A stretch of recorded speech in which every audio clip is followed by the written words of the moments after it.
tak kerja ada duit. Saya rasa wow, saya pun nak ubah kehidupan macam tu jugalah.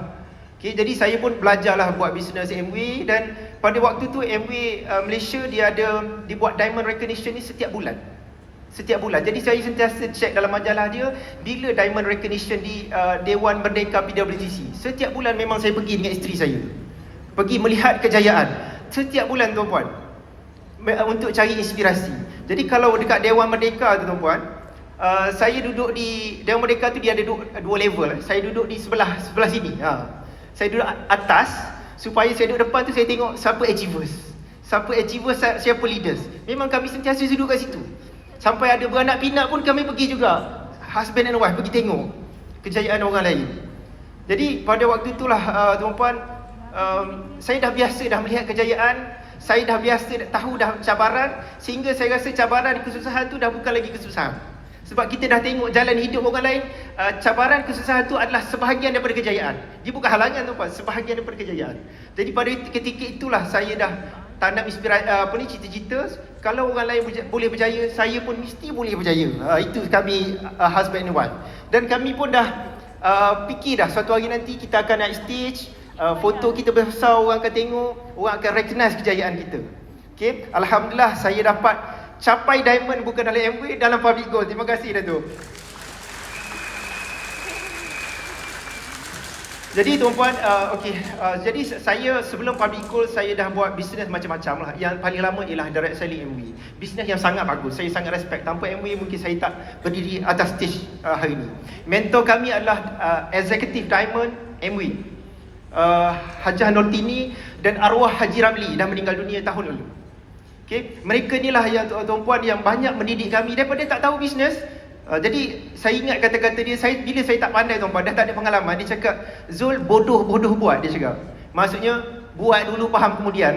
Ayat yang saya guna untuk murid-murid saya, buat dulu faham kemudian. Dah tak tahu apa-apa, belajar, bodoh buat macam apa dia buat. Jadi saya belajar tuan-puan. Training saya tak pernah skip tuan-puan. Tak pernah skip. Training dia recommend saya pergi. Training team lain pun saya pergi juga tuan-puan. Sebab saya nak ubah kehidupan tuan-puan. Saya tahu, saya nak berjaya, saya mesti kena tahu apa yang orang berjaya tahu. Saya kena buat apa dia buat, saya akan dapat apa dia dapat. Jadi training tak pernah skip. Tapi training every tak mudah macam public goal tuan-puan. Seminggu minimum 2 kali. Seminggu minimum 2 kali, setiap training memang kena bayar. Jadi bayangkan tuan-puan, ada anak yang ramai, setiap kali nak pergi training tu nak kena hantar. Anak bukan seorang 2 orang tuan-puan, ramai.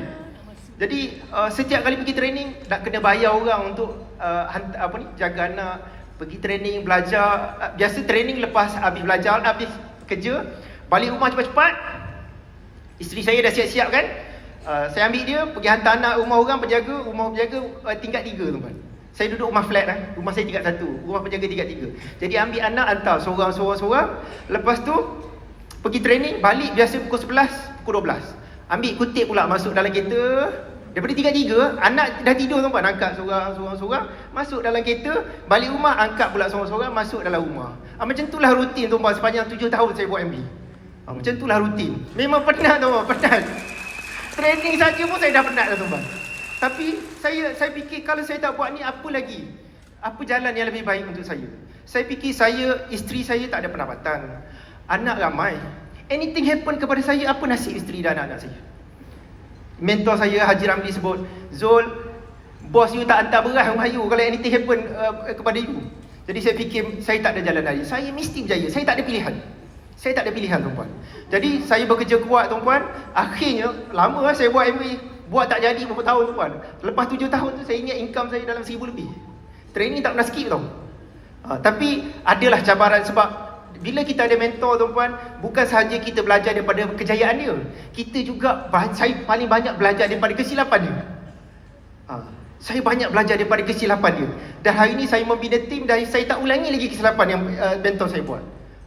Okay? Jadi proses belajar banyak tuan-puan, pergi kelas, baca buku, associate, penat tuan-puan belajar, hasilnya tak seberapa. Okey, lepas tu tuan-puan, lepas 7 tahun saya buat MBA, saya dah ada pendapatan lah. Sambil MBA saya buat macam-macam lah, berniaga kek, isteri saya buat kek, buat cupcake, dog gift. Kita boleh buat duit banyak sebab walaupun tak berjaya lagi dalam bisnes MBA, tapi pengalaman tu dah ada, pengalaman bisnes dah ada. Saya pergi sambil buat MBA lagi, lepas tu saya pergi belajar dengan jutawan pasar malam, Jutawan Senyap, Chef Lee. Saya belajar, saya boleh buat nasi lemak 25 lauk dalam masa sejam tuan-tuan. Skill saya. Saya boleh buat cakoi, tu saya belajar buat. Saya pun MW buat, bisnes makanan buat. Jadi isteri saya pun boleh buat biskut raya, memang boleh buat duit. Jadi waktu tu saving dah ada Saving dah ada. Lepas tu bila dah ada saving yang banyak, letak dalam tabung haji. Duit yang banyak ada, lepas tu lah baru saya kenal tentang emas. Daripada duit saya, bila saya tahu tentang emas, saya fikir bahaya. Sebenarnya duit kita pada bila-bila masa boleh tak ada nilai. Bila saya tahu tentang emas, mula-mula nak beli di Dina Kelantan. Lepas tu susah nak beli di Dina Kelantan. Saya dekat KL, nak beli dekat Kelantan, susah. Saya Google jumpa blog Mahaguru Syukur Hashim. Situlah saya baca. Dekat situ saya jumpa Public Gold tuan-tuan. Saya baca habis blog dia tu. Habis artikel saya baca. Lepas tu Encik Syukur jual e-book RM80. Saya beli. Murah sangat RM80. 200 pun saya akan beli. Ilmu yang mahal tuan. Susah nak cari ilmu tentang emas waktu tu. Okay, saya beli, saya baca. Lepas tu, saya dah faham, saya pun beli emas Public Gold. RM10,000 lah waktu tu. Asal duit jadi emas. Okay. Bila saya beli emas, Public Gold bagi free jadi dealer. Apa pula ni? Saya nak beli emas je jadi dealer pula dah. Jadi lepas tu saya pergi seminar, saya contact Cik Syukur, saya nak datang seminar emas. Saya tengok dekat blog ni ada seminar emas. Cik Syukur, ini seminar emas ke seminar bisnes emas? Dua-dua, emas ada, bisnes emas. Saya nak emas saja, bisnes saya tak nak. Insentif 1%, 2% tuan-tuan. Saya buat bisnes MW 25%, 21%. Ni 1%, 2% ni apa bisnes ni? Jadi saya cakap saya tak nak bisnes, saya nak belajar tentang emas. Okey. Jadi saya pun bila saya simpan emas, saya rasa bagusnya simpan emas. Saya pun waktu tu tuan-tuan, saya dah menulis blog muhammadsulkifli.com. Tujuan dia ialah nak bagi inspirasi kepada anak muda supaya hidup senang tanpa hutang. Saya bebas hutang pada usia saya 27 tahun. Tahun 2007 saya dah bebas hutang. Jadi saya bagi inspirasi, tak kaya tuan-tuan tapi tak ada hutang. Okey, jadi saya bagi inspirasi. Lepas tu saya fikir bagusnya simpan emas, saya tulis tentang emas. Bila saya tulis tentang emas, orang contact saya nak beli emas. Saya kata nak beli emas pergi cari dealer. Walaupun saya dealer, saya tak nak buat bisnes emas.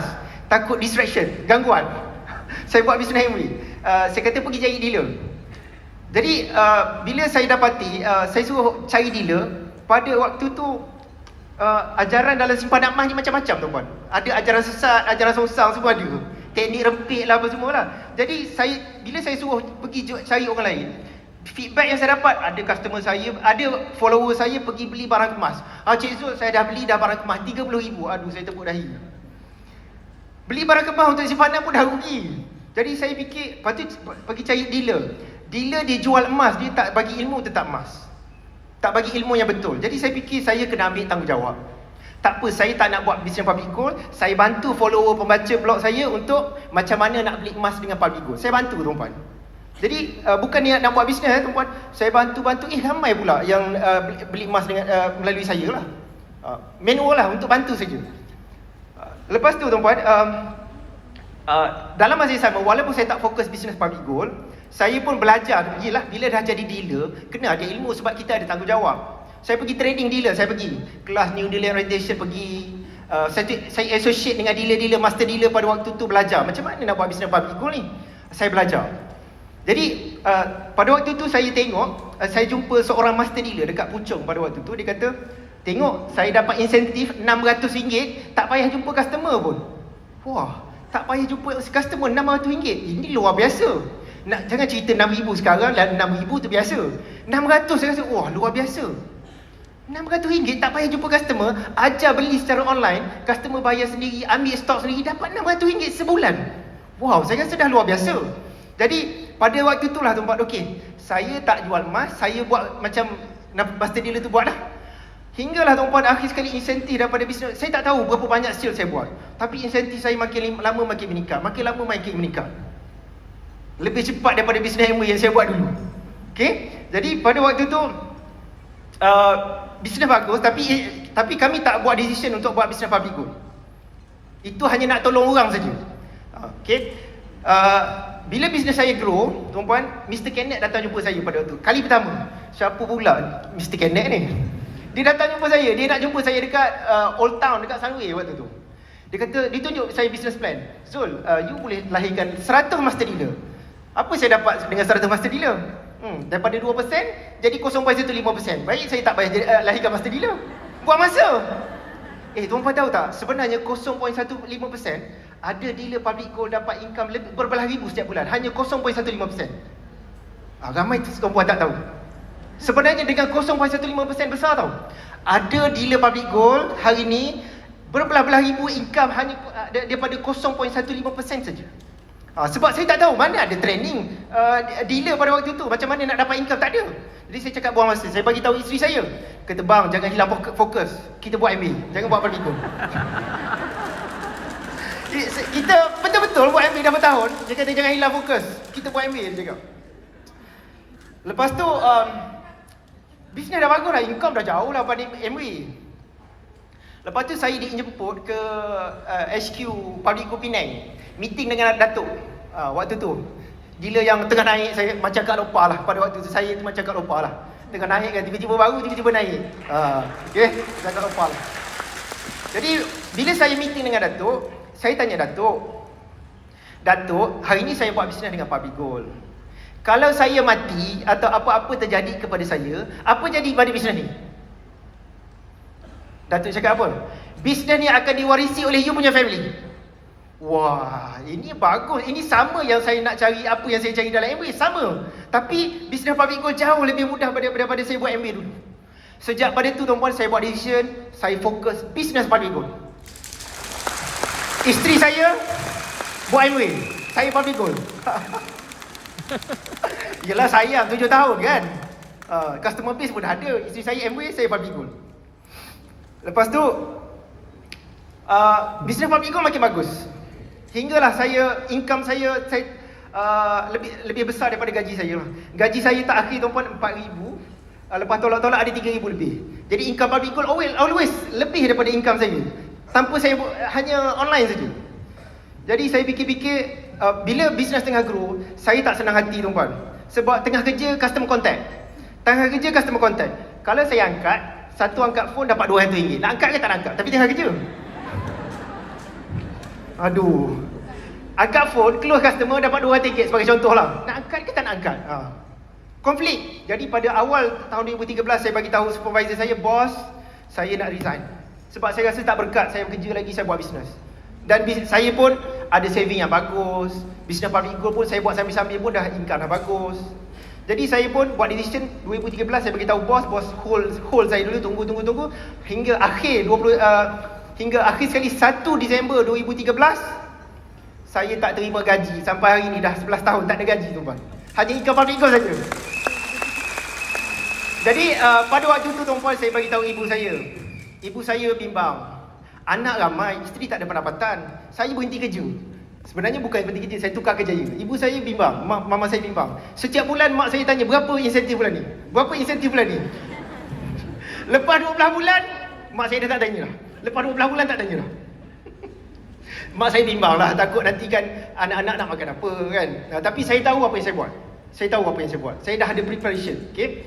Jadi tuan-puan, bila saya berhenti, saya fokus bisnes public gold. Saya berhenti kerja, bukan saya berhenti kerja, saya tukar kerjaya. Saya buat bisnes public gold full time. Walaupun saya duduk di rumah, tapi saya bekerja lebih kuat berbanding saya bekerja dulu. Pagi dah start kerja, awal pagi sebelum subuh saya dah bangun, dah start kerja. Saya habis kerja mungkin pukul 12 malam. Duduk. Tapi online lah, banyak online lah. Okay, saya banyak online. Okay. Jadi saya bekerja. Jadi pada waktu tu kami duduk di rumah flat kecil je. Ada 3 bilik, sempit je tuan-tuan. Satu bilik khusus saya jadikan office. Rumah saya tak ada aircon tuan-tuan. Bilik tu saya letak aircon. Supaya apa? Saya rasa saya masuk office. Sebab saya kerja ada aircon. Jadi saya pasang aircon untuk bilik tu saja. Okay? Jadi pasang aircon. Jadi masuk tu kerja. Lepas tu habis waktu kerja, tengah malam saya keluar. Anak saya mula-mula saya duduk, bila tak biasa duduk rumah. Biasa sebelum tu saya sibuk tuan-tuan. Duduk kat luar je. Jadi bila duduk rumah, anak saya tengok saya berkurung. Anak saya tu ada tu Hifzi, dah besar. Dia akan pergi duduk baring depan pintu tu, dia tendang. Tong. Sebab apa? Papa dia duduk berkurung dalam rumah, tak spend masa dengan dia. Saya memang sebelum tu, tuan-puan, saya jarang kat rumah. Saya keluar pagi, keluar pagi, sebelum anak bangun, saya balik lepas anak tidur. Itu rutin. Yalah, saya bekerja lagi. Saya mengurus tadika pasti ada 200 pelajar, ada 10 orang guru. Tanpa dibayar, charity saya buat. Saya aktivis masyarakat. Saya buat bisnes macam-macam lagi. Nak join training MW lagi. Buat public goal lagi. Jadi, rehat memang tak cukup tuan-puan. Always, sentiasa kalau nak dema darah, doktor akan check tekanan darah. Oi, cik ni tak boleh. Cik tidur berapa jam semalam? Cukup tak 5 jam? Tak cukup. Always tidur tak cukup 5 jam. Jadi bila buat public goal full time, rehat tu cukup lah. Dari sebelum tu memang tak cukup tuan-puan, tak ada masa, tidur tak cukup. Yelah, bila balik rumah anak tidur, waktu tu lah kita nak buat kerja. Waktu tu lah saya nak tulis blog. Waktu tu lah saya nak buat bisnes. Waktu tu lah saya nak buat konten. Jadi rehat memang tak cukup. Shopping tak ada masa. Shopping banyak. Waktu tu saya dah start shopping online, Tesco hantar rumah. Memang tak ada masa. Okay? Weekend memang kita fokus bisnes saja. Sebab memang kita betul-betul nak ubah kehidupan. Jadi kalau siapa yang bersama saya, dia sentiasa tengok saya ni jalan cepat dan makan cepat. Sebab masa tak cukup tuan-puan. Anak ramai, bayangkan tuan-puan, saya kena makan lepas anak tak akhir mula suap makanan. Dan saya kena berhenti sebelum anak pertama berhenti makan. Saya kena macam tu. Masuk waktu makan saya pendek tuan-puan. Okay? Sebab anak ramai. Jadi bila saya buat bisnes public goal full time, saya dah ada masa lah. Jadi anak saya tak boleh terima duduk kat rumah tapi tak spend masa dia tendang-tendang tu. Tapi lama-lama anak-anak faham. Papa kalau duduk dalam bilik ni, maksudnya papa masuk office. Dia macam tu. Okay? Jadi pada waktu tu tuan-puan, bisnes saya nak grow sangat cepat. Sama macam Puan Malia. Bila full time, bisnes grow sangat cepat tuan-puan. Pada tu tuan-puan, saya duduk rumah tapi income CEO. Macam tu. Income CEO tapi hanya dari rumah tuan-puan. Alhamdulillah. Pada waktu tu tuan-puan, saya pindahlah daripada rumah yang sempit. Rumah yang sempit, nak keluar kereta tu kena tolak kereta lain kan. Macam tu lah. Rumah flat Jadi pindah ke kondominium paling mewah di Damansara Damai. Paling mewah. Jadi rumah 2 tingkat tapi kondominium tuan-puan. Landscape sangat cantik tuan-puan. Landscape dia lagi cantik daripada hotel 5 star ni. Duduk situ, masuk tu hotel ke rumah. Macam tu rumah saya. Jadi duduk di tempat yang sangat bagus, ada swimming pool, tempat environment yang selamat untuk saya. Nak turun, anak-anak nak turun pergi main swimming pool ke pergi mana, pergilah. Sebab guard sentiasa ada. Kan kes baru seorang budak-budak yang meninggal kat Damansara Damai tu kan. Itu tempat saya lah tu. Dulu saya bimbang. Dulu kalau saya hantar, kalau nak bawa anak playground, memang saya tunggu dekat situ. Sebab bimbang kes macam tu lah. Sebelum kes tu dah ada kes Nurin Jazlin tau. Jadi saya sangat bimbang. Saya sebagai seorang ayah, saya mesti sediakan environment yang terbaik untuk anak-anak saya. Jadi pada waktu tu tuan-puan, bila duduk di kondominium yang bagus, jadi hidup saya memang betul-betul berubah. 2 tahun tak buat apa-apa tuan. 2014, 2015 langsung tak buat apa-apa. Duduk rumah, kalau customer nak jumpa saya, datang rumah. Sebab rumah saya sangat best. Rumah saya sangat best. Customer nak jumpa, datang rumah. Saya tak nak keluar. Duduk kat situ je. Sejak pada situ saya rasa tak ada hotel yang best. Duduk rumah lagi best. Okey. Jadi hidup saya berubah tuan-puan. Pada waktu tu dulu kereta kecil tuan-puan. Tuan-puan tengok kereta kecil. Anak 6 orang naik kereta sedan. Cuba bayangkan. Jadi seat dia bukan seat tu saja, kaki tu seat. Kaki sini pun seat juga. Isteri saya kalau bawa anak, dia pegang baby, belakang ni ada seorang berdiri, dekat kaki tu ada lagi seorang tidur. Macam tu. Jadi kehidupan saya berubah. Kita dah boleh beli van. Kehidupan sangat selesa tuan-puan. Jadi pada waktu tu saya tak kerja tapi ada duit. Saya minta time sikit dah habis masa. Jadi pada waktu tu umur 30-an, awal 30-an tapi tak pergi kerja. Duduk kondominium mewah tuan-puan. Jadi selalu jumpa jiran, tanya, "Hari ni cuti ke?" Cuti. Jumpa lagi, "Hari ni cuti?" Cuti. Sebab apa? Umur 30-an kalau duduk kawasan kondominium mewah, sama ada di security guard, dia cleaner atau dia technician. Tak ada orang yang resident, penduduk situ tak ada. Sebab semua orang pergi kerja. Tapi saya tak pergi kerja. Life saya sangat bagus. Jadi pada waktu tu tuan-puan, saya memang tak nak keluar rumah. Hinggalah pada tahun akhir 2015, Datuk panggil semua master dealer. Waktu tu bisnes public goal agak tak bagus lah tuan-puan. Master dealer semua kebanyakan down lah dari sudut bisnes. Panggil training dekat Gunung Jerai. Tapi bisnes saya tak terkesan sebab saya online, saya tak buat seminar. Saya okey je. Income CEO tapi duduk kat rumah. Jadi waktu tu lah tuan-puan, di Gunung Jerai itulah saya dapat satu inspirasi. 2 tahun dah tak kerja, bosan tuan-tuan. 2 tahun tak kerja, income besar, bosan. Saya rasa saya dah rasa hidup bosan. Jadi pada waktu itulah tuan-tuan, bila belajar daripada trainer tu, trainer kata kalau nak bisnes kepada next level, kita kena belajar interdependent. Macam Datuk sebut pokok tadi kan, kena saling bergantungan, barulah kita boleh pergi next level. Pada waktu tu tuan-tuan, sebelum tu tak ada training dealer masing-masing buat hal sendiri. Saya dengan Cik Syukur pun pada waktu tu bukan mentor-mentee tau, kita kompetitor. Pada waktu tu tak ada sistem mentorship. Okey. Jadi pada waktu itulah saya start kerjasama. Okey, bila start kerjasama dengan Cik Syukur, dengan dealer-dealer yang lama ni, kita buat training sama-sama, kita grow sama-sama. Okey, Cik Syukur buat seminar, saya hantar customer, hantar ke seminar Cik Syukur. Saya ambil tanggungjawab. Cik Syukur, kelebihan saya boleh training dealer. Macam mana duduk rumah tapi income CEO. Lebih kurang macam itulah, rahsia dealer. Jadi saya buat training dealer, Cik Syukur buat seminar emas, customer saya hantar seminar Cik Syukur, dealer hantar kat saya train. Okey. Lepas tu waktu tu Mr. Kenneth datang jumpa saya lagi sekali. Ni kali kedua. Turning point kali kedua. Dia kata, Zul, dia kata, tapi saya tak nak buat seminar, saya nak duduk rumah je. Training dealer sebelah sekali boleh. Jadi Cik Syukur, Mr. Kenneth datang jumpa saya. Dia kata, Zul, you punya kehidupan dah berubah. Kalau you boleh ubah seorang, bantu seorang jadi macam you sudah ubah nasib sebuah keluarga. Wah, saya tak fikir tentang duit tuan-tuan. Ada rumah pun duit banyak. Jadi saya rasa ini satu, bayangkan umur 30-an. Saya kalau saya mati umur 60 pun saya ada 25 tahun lagi nak hidup. Jadi takkan saya duduk macam tu. Saya mesti buat something yang bermanfaat. Okey, pada waktu itulah tuan-puan, saya letak target saya nak bantu 100 orang jadi next Muhammad Zulkifli. Dan pada waktu itulah tuan-puan, Datuk memperkenalkan PG1 System. Datuk perkenalkan PG1 System. Seolah-olah Datuk bagi kat saya, Zul, ini photocopy machine. Macam mana nak duplicate Zulkifli next. Datuk bagi saya PG1 System. Pada waktu tu tuan-puan, saya betul-betul pegang pada PG1 System. Rahsia kenapa hari ni tuan-puan, hari ni dalam tim saya, network saya sudah ada lebih 200 master dealer dan lebih 100 founder master dealer. Jadi pada waktu tu tuan-puan, saya pun buatlah bisnes menggunakan PG1 System. Pada waktu tu tuan-puan, orang tak faham sistem, tak ada team lagi. Pada waktu itulah saya belajar membina team. Pergilah seminar seluruh Malaysia lah. Setiap minggu lah saya fly. Asal tak nak keluar rumah, tapi sebab nak mengubah kehidupan 100 keluarga ni, saya fly satu Malaysia setiap minggu. Sebab tu saya pindah, akhir sekali saya pindah ke Cyberjaya supaya dekat dengan KLIA. Sebab tu saya pindah ke Cyberjaya. Sebab saya nak fly setiap minggu. Hinggalah tuan-puan, lepas tahun pertama tak ada seorang pun FMD. Master dealer tak ada, founder master dealer tak ada. Tahun pertama tak ada result. Tahun kedua pun tak ada juga. Tahun ketiga lahirlah 3 founder master dealer, Ustazah Nur Razak, Encik Arif dan Dr. Muaz. Aduh, 3 tahun 3 founder master dealer.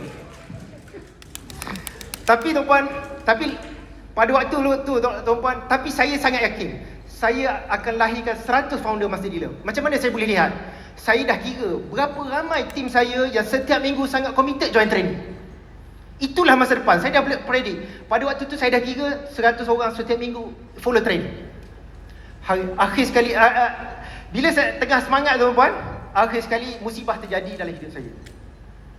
Tengah peak ni, kehidupan tengah best ni tuan-puan, Allah bagi saya berehat selama 2 tahun.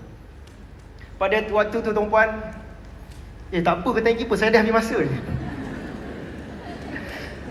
Pada waktu tu lah tuan-puan, saya hilang segala-galanya lah. Ialah duduk dalam penjara tak ada apa lah. Pada waktu tu saya fikir isteri dan anak-anak saya. Macam mana mereka nak survive tanpa saya? Dan yang kedua, saya sudah memberi harapan kepada 100 orang yang nak menjadi next Muhammad Zulkifli. Orang dah meletak harapan pada saya. Setiap bila yang join training itu adalah saya ambil tanggungjawab di atas bahu saya. Selagi dia committed, saya akan all out bekerja bantu dia sampai dia berjaya. Tapi masalahnya tuan-tuan, saya di belakang palang besi. Saya nak buat macam mana? Saya tak nak cerita tentang penjara tuan-tuan, tapi tentang membina tim. Hinggalah tuan-tuan, Tuan SJ datang jumpa saya, dia kata dia dah cerita progress dia dan saya dah boleh predict dia akan founder master dealer. Saya kata SJ dah berjaya hari ni.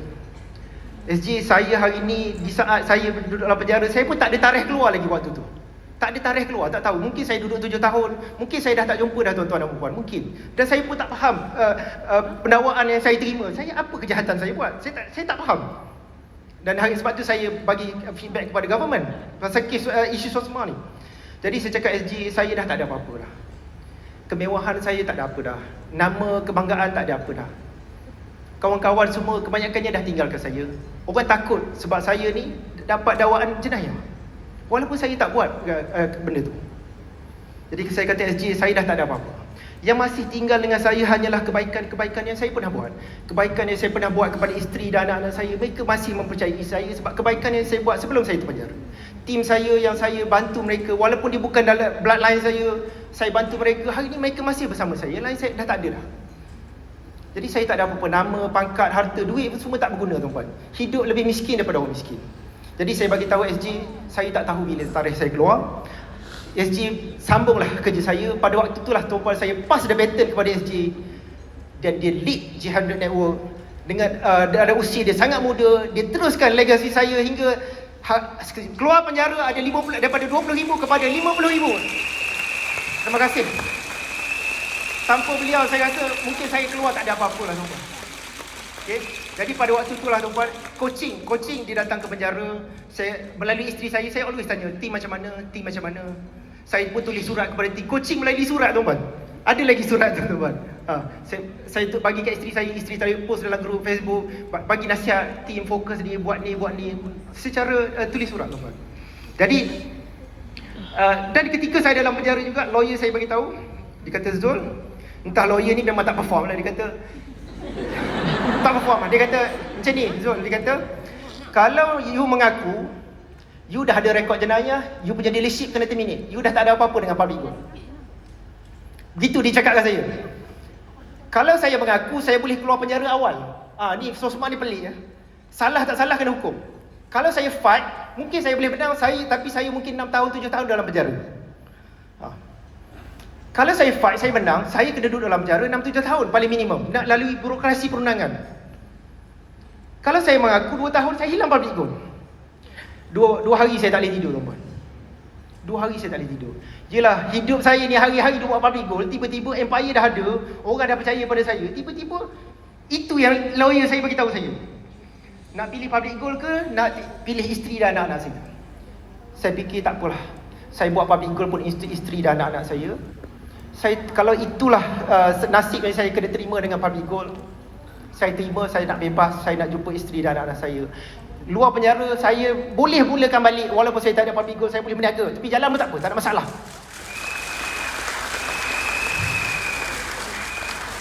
Sebab apa tuan-tuan? Public goal hanyalah platform. Datuk sediakan platform yang sangat bagus. Jadi dengan ilmu dan pengalaman, harta kita orang boleh ambil. Tapi ilmu dan pengalaman, kejayaan, bila kita ada ilmu, kejayaan boleh diulang. Kejayaan boleh diulang. Jadi saya pun dah plan, tak apa kalau saya hilang public goal, saya akan build up lagi bisnes lain. Tak ada masalah. Saya boleh buat.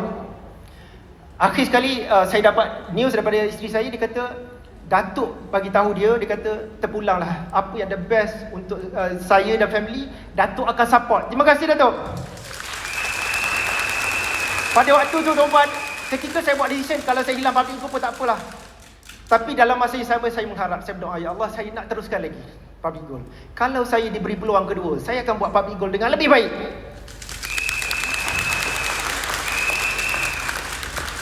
Lepas tu tuan-tuan, okey, alhamdulillah saya dah dapat tarikh bila saya bebas. 2 tahun saya terpenjara. Tapi pada waktu tu saya dah saya dah ada plan dah.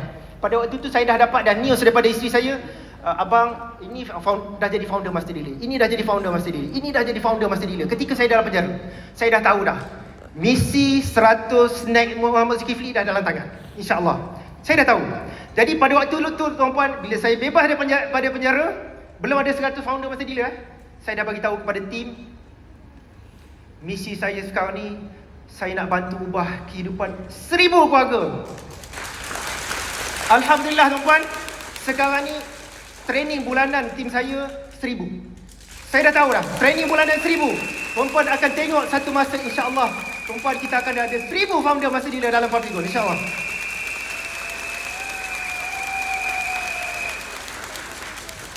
Tuan-puan, saya nak ambil peluang ni untuk ucap tuan-puan, kejayaan yang besar bukan kerja seorang diri.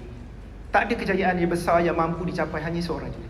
Saya nak ucapkan terima kasih kepada tim Public Gold, manajemen Public Gold sebab support kami sampai hari ini.